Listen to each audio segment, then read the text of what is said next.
반갑습니다. 신재곤입니다. 저는 식사학번으로 경영학과 1년생입니다. 지금부터 3분 동안 짧은 시간 동안 제가 생각하는 것에 대해서 말씀드리기 좀 힘들지만 열심히 노력하도록 하겠습니다. 저는 지금부터 한 가지 우리들이 살아가는데 필요한 능력을 말씀드리도록 하겠습니다. 매우 주관적인 내용이니까 그걸 생각하지 말고 가볍게 들어주세요.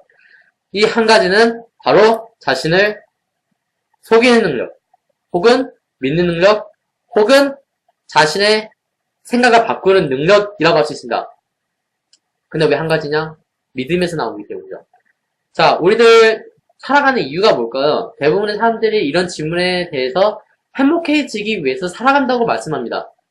그럼 여기서 중요한 것은 너 행복해지기 위해서 필요한 게 뭐라고 생각해? 라고 했을 때 대부분의 사람들이 행복에 대한 정의나 행복해지기 위한 자신만의 기준이라든지 무엇이든 답할 수 있는 능력이라든지 이런 식의 대답이 많이 와요.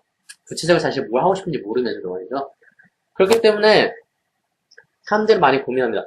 나에겐 경험이 부족해. 나는 아는 게 별로 없어가지고 스스로 뭐 하면 즐거운지는 아직 잘 모르겠어. 하지만 생각해보세요. 여러분, 우리들은 행복에 대한 정의도 기준도 필요 없습니다. 초등학교 1학년 때 우리는 어떤 기준으로 어떤 행복의 기준을 갖고 있었을까요? 저의 경우는 밖에 나가서 놀이터에서 노는 게 최고로 즐겁습니다. 근데 지금 제가 갖고 있는 행복의 기준 뭡니까? 바로 돈 벌어서 집에서 편하게 사는 게 최고로 행복하다고 저는 지금 생각하고 있어요. 이처럼 스스로 갖고 있는 행복에 대한 기준이나 행복에 대한 정의가 바뀌는 이유가 우리들은 살아가면서 학습을 하게 되고 경험을 갖기 때문에 우리가 평소에 갖고 있는 가치관이 매일 조금씩 바뀔 수밖에 없어요. 그렇기 때문에 우리들이 해야 되는 거는 행복해지기 위해서 해야 되는 거는 행복에 대한 정의를 내리는 것도 아니고 행복에 도달하기 위해서 우리가 해야 되는 우선순위를 정하는 것도 아니에요. 우리가 해야 되는 것은 스스로의 감정에 민감해지고 그 감정을 조종하는 능력을 갖는 거예요. 생각해볼까요? 만약 교수님께서 여러분들에게 소리쳤다고 생각합시다. 친구 ABC가 있고요. 제가 있어요. 저희 4명에 대해서 교수님께서 너희들 공부 열심히 안 하면은 취직 못한다. 취직 못하면은 뭐 죽는 건 아닌데 죽을 만큼 힘든 거 알지?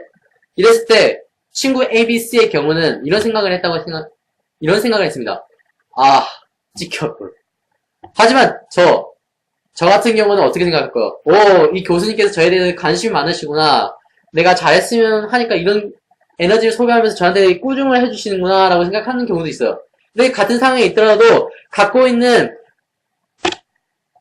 사고방식에 따라서 이렇게 행복을 느낄 수가 있는 거거든요. 그렇기 때문에 중요한 것은 어떤 상황 속에서도 자신이 행복해질 수 있다는 믿음하고 자신의 감정을 속이는 능력입니다. 이상입니다.